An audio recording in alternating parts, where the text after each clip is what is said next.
මේ තමයි කටුවන කොටුවට ඇතුළු වීමේ ප්‍රධාන දොරටුව. මේ කටුවන කොටුවේ ඇතුළු වීමේ ප්‍රධාන දොරටුවේ එක් පසක තමයි ප්‍රධාන අල්නිල්ලාරියා සහ ආයුධ ගබඩාව තිබිලා තියෙන්නේ. ඉතින් මේ දොරටුව ගැන ලොකු කතාවක් තියෙනවා.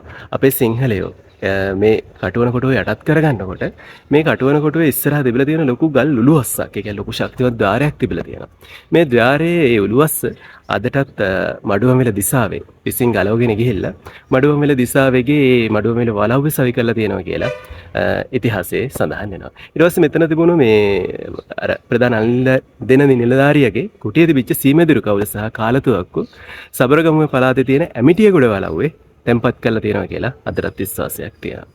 ඉතින් ඒ වගේ ලොකු ඉතිහාසයක් තියෙන සුන්දර බලකොටුවක් තමයි මේ කටුවන කොටුව කියලා කියන්නේ. අපි තව විස්තර තියෙනවා ඉස්සරහට කතා කරගෙන යමු. අපි අතෙන්ට ගිහිල්ලා බලමු මේ අර ඒ ගල් ඔළුවස්ස ගලවපු තැන අදටත් දකින්න තියෙනවා.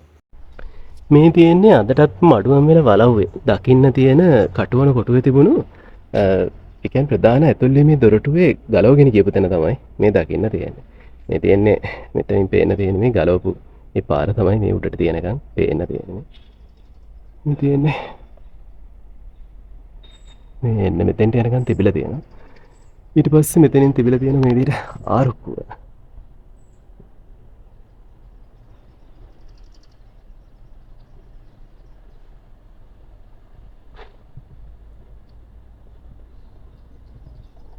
ඉතින් මේ ద్వාරය අදටත් දකින්න තියෙනවා මඩුවම්බෙල දිසාවේ. කියන්නේ මඩුවම්බෙල වලව්වට ගියාට පස්සේ මේ ගලවගෙන ගිහින් සවි කරපු මේ උළුවස්ස දකින්න තියෙනවා මඩුවම්බෙල වලව්වේ. 16 වන ශතවර්ෂයේ ආරම්භයේදී බටහිර ජාතීන් තම රටවලින් බැහැරට ගිහිල්ලා තම ආගම වෙන්ම වෙළඳාම ව්‍යාප්ත කරන්න පටන් ගත්තා. එහි ප්‍රතිඵලයක් විදිහට 1505 දී පෘතුගීසින් ලංකාවට පැමිණ පුරා ශතවර්ෂයකට අධික කාලයක් අපරට තම ග්‍රහණයට අරගෙන තිබුණා. ඉස්පාඤ්ඤ ජාතිකයන් සමග යුද වැදී පෘතුගීසින්ට වඩා යුදමය අත්දැකීමක් සහිත ලන්දේසීන් 17 වන සියවසේදී ලංකාව ආක්‍රමණය කළා. පෘතුගීසි බලකොටු අලුත් වැඩියා කරලා ඔවුන්ගේ බලය තහවුරු කරගන්න සහ ඔවුන්ගේ ආගම සහ වෙළඳාම ව්‍යාප්ත කරන්න මේ ලන්දේසීන් කටයුතු කරා. එදෙන් ලන්දේසීන් තම බලය ගොඩනැගීමට හා ව්‍යාප්ත කිරීමට වෙළඳාම මූලික කරගෙන යුදමය බලකොටු නිර්මාණය කළා. ලංකාවේ දකුණු දිග පිහිටි රන්මලේ කන්ද ආශ්‍රිත ප්‍රදේශය පළමුවන විජයබාහු රජ සමයේ ආරක්ෂිත වැදගත් ස්ථානයක් බවට හඳුනාගෙන තිබුණා. ඒ බව වඩා තහවුරු වෙන්නේ මහා පරාක්‍රමබාහු රජු සමයේ රජුට විරුද්ධව සේනා සංවිධානය කළ සුගලා දේවියගේ බලකොටුවක් මේ කටුවන ප්‍රදේශයේ තිබූ බව මහාවංශයේ සඳහන් වෙනවා.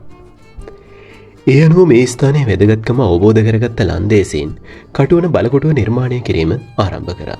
1645 දී නිර්මාණය කිරීම ආරම්භ කර මේ කටුවන බලකොටුව 1697 දී අවසන් කරලා තියෙනවා. මේ බලකොටුව හරි හතරැස්.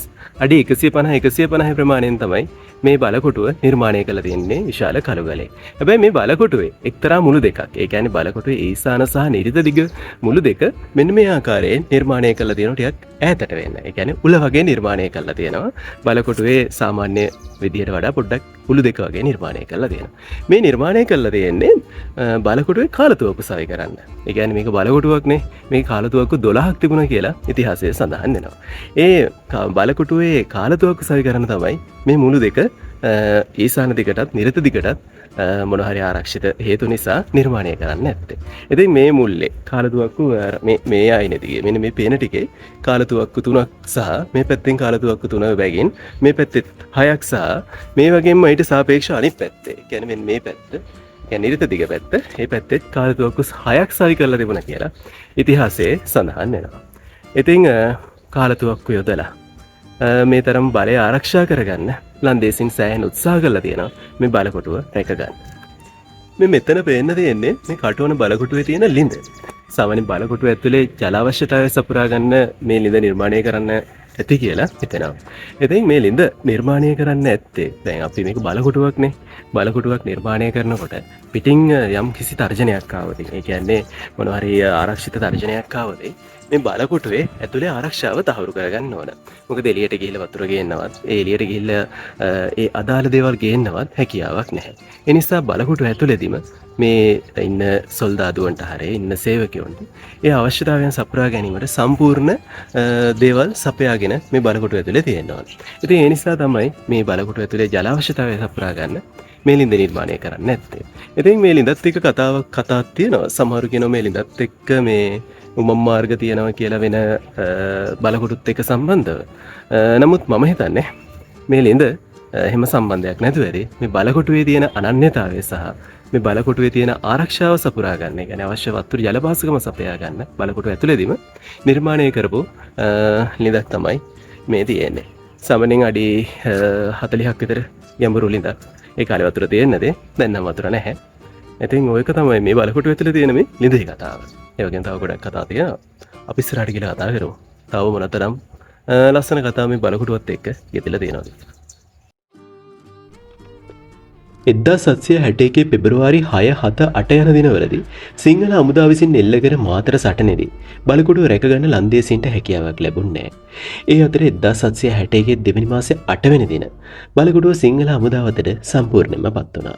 ඒ අනුව උඩරට රාජසිංහ රජුගේ පිරිස විසින් මේ සම්පූර්ණයෙන්ම විනාශ කරලා දැම්මා. මේ සටනට මඩුවම්වෙල දිසාවේ ප්‍රමුඛ ප්‍රධානීන් 15 දෙනෙක් පමණ සහභාගී වුණාය කියලා ඉතිහාසයේ සඳහන් වෙනවා. මේ සටන ජයගත්තට පස්සේ රජු විසින් ඔවුන්ට නින්දගම් ප්‍රදානය කර බව ඉතිහාසයේ සඳහන් වෙනවා.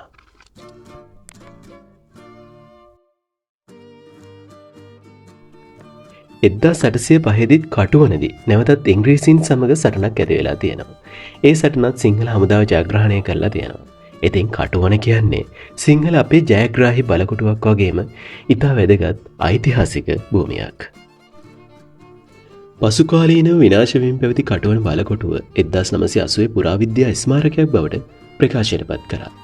ඒ අතරේ 2007 දී නෙදර්ලන්ත රාජ්‍ය හා පුරාවිද්‍යා දෙපාර්තමේන්තුව එකතු වෙලා කටුවන බලකොටුව සංරක්ෂණය කිරීමේ ව්‍යාපෘතියක් ක්‍රියාත්මක කළා. ඒ අනුව පිටතට නොපෙනෙනසේ තිබුණු ඉදිකිරීම ඉවත් කළා. ශේෂව තිබුණු නටබුන් නිසියාකාරව සකසලා ප්‍රවේශ මාර්ගයක් සහ නිල නිවසක් ඉදි කරලා කටුවන බලකොටුව මේ දැන් තියෙන පරිදි ප්‍රතාපවත් අයුරින් නිර්මාණය කළා. සංරක්ෂණය කරලා මතු පරම්පරාවට උරුම කරලා දීලා තියෙනවා.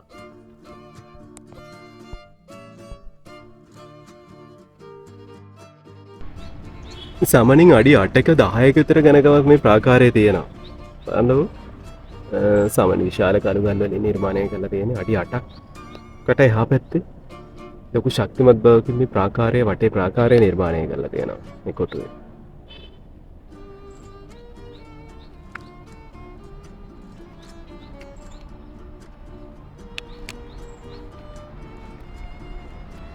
එතෙන්ට ගියාම තේරෙනවා බලන්නකෝ ඒ දැන් මම දැන් සංරක්ෂණය කරන තැනක් තමයි තියෙන්නේ.